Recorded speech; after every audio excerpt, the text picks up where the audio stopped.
Hi, it's Susie from Shiny Shiny, and I am here with one of the only LG Shines currently in Covent Garden in London, if not the world. And everyone's looking very enviously at this. Now, I've obviously just pressed something. Oh yeah, it was the side button. So as you can see, this currently looks like a screen. However, if I string out this sentence for long enough without touching any buttons, there you go, it dims. And then eventually, although I'm not sure much longer I can string out this sentence, there we go, it turns into a mirror, which is this whole shine thing. So there you go, can you see Katie and the rubbish camera we're using today?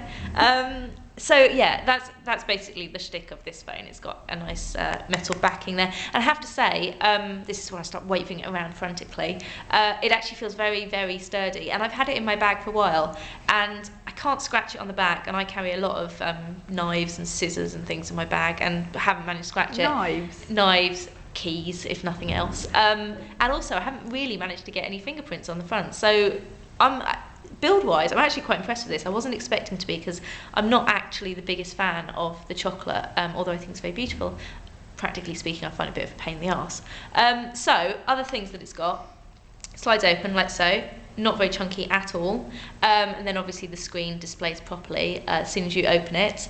The keypad is relatively easy to use, even though they're all kind of on a level without really having much differentiation between the buttons. There's kind of a bit of etching around the outside, so you can actually use them. It's got a dedicated MP3 button on the side. It's also got a camera button for the 2 megapixel camera that's on there, and it's got a micro SD slot even.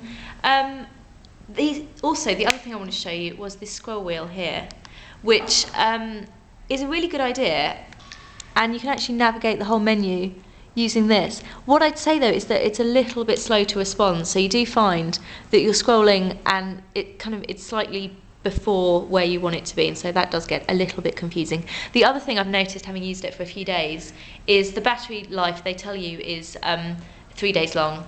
But in actual fact, once it gets to halfway, it then spends the next day telling you that there's no battery, and then there's loads of battery, and there's no battery, and there's loads. And it just can't make a decision. It lies, essentially, yeah. So it might just be this phone, but who knows? So that is my relatively in-depth review of the LG Shine. But overall, I think actually it's going to be more successful than chocolate. I do actually want to keep this, and I love it very much.